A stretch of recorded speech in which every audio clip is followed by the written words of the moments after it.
Hi there, this is Java Jim with First Line Equipment, and today in front of us we have the Nurri dual boiler R-Type espresso machine. The purpose of this video is to go over a couple things. Number one, please power protect your machine from surges. If you're going to use a surge suppressor, buy a good quality one. They range between say $45 and $80 for 110 volt, and they go much higher in price for the 220 volt. If you decide that you want to use the cheap one, and I have seen customers who have used cheap $9.99, $10 surge suppressors from the Big A store that have actually caused the damage on an espresso machine. So I typically, if you go to our website, there's some recommendations there. We try to keep the website updated, and there'll be a link down below. So what happens when a surge comes in? It can hit different places. If the machine is off, usually it will hit the power switch and will either not allow it to function properly, or it will burn the wires behind the power switch.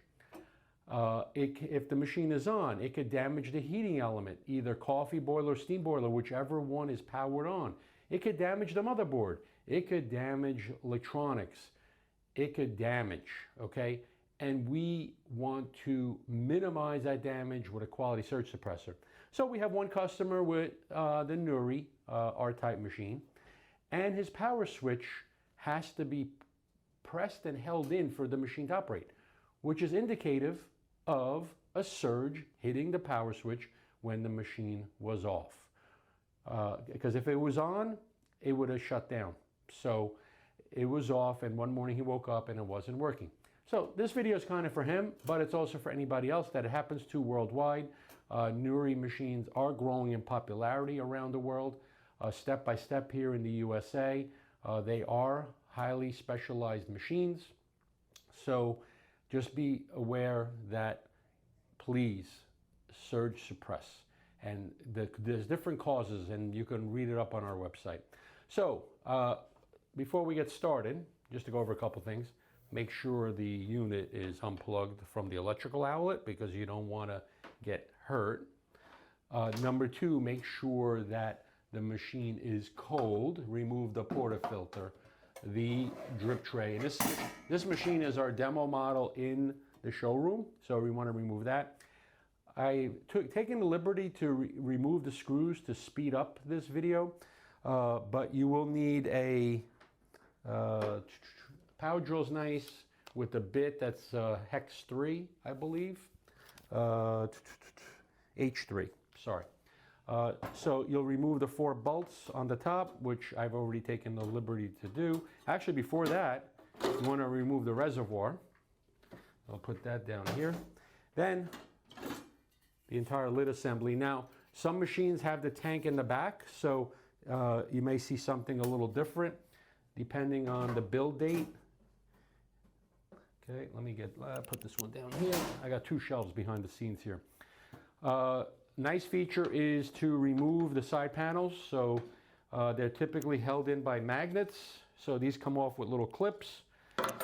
On this side, if you have the pump pressure control knob, okay, there is a C-clip that is on the inside. This C-clip will not allow you to turn this fully open. You will need to grab a screwdriver, flathead, and just a little bit pry against the pump. So the pump is sitting right here. Just pry it up a little bit and take it off. Make sure not to lose it. Then this knob comes out. Okay, and Nurri was nice enough. They have upgraded this knob for their pump pressure profiling. And then this panel comes off, and as you can see here, the magnets, this side's got 2 clips. This side only has 1 right now because the way the water tank is situated. Once you have that, a good idea is to, okay, so here's the pump, and here was the C-clip that you're going to take off. But you want to kind of stand the machine up because it's easier to work on. And there's actually some coffee grinds in here because in the showroom somebody put coffee grinds on the top. Who? I have no clue. But you want to get a, I have to take my glasses off, 6mm socket.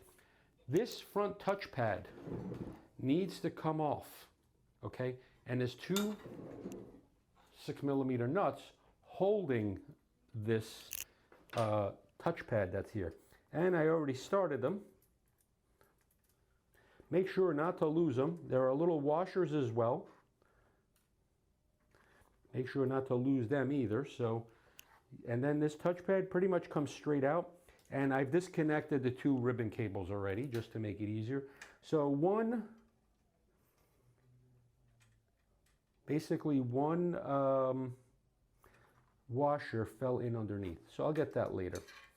Then you'll see there is these brackets on the inside.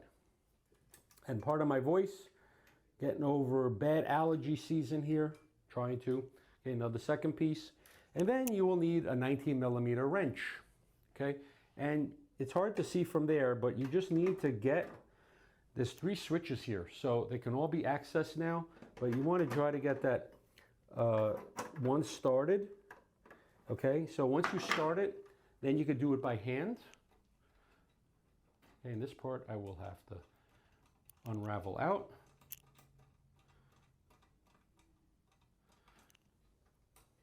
Okay, and the switch is going to start coming out. Let me hold the switch in with the other hand. And I know it's hard to see from there, but you'll see once I get this nut off. Again, very compact machine, professional grade, rotary vane pump, tank, and plumbable. Okay, now, and you may want to put a towel under here so you don't scratch it. Now the power switch can be pulled out. Okay, the nut is still inside. And then these connections come off. Okay, now the beauty or the thing that you need to do, oh, I'm sorry, the connections don't come off. My apologies. There's a little connector here. See this connector? I thought the wires come off, but I am mistaken.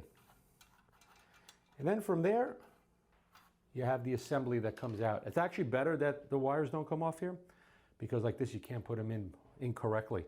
So then you'll take this and you'll put this, you'll put the new one in place of it. But I have seen, not just this machine, other machines with power switches getting fried up.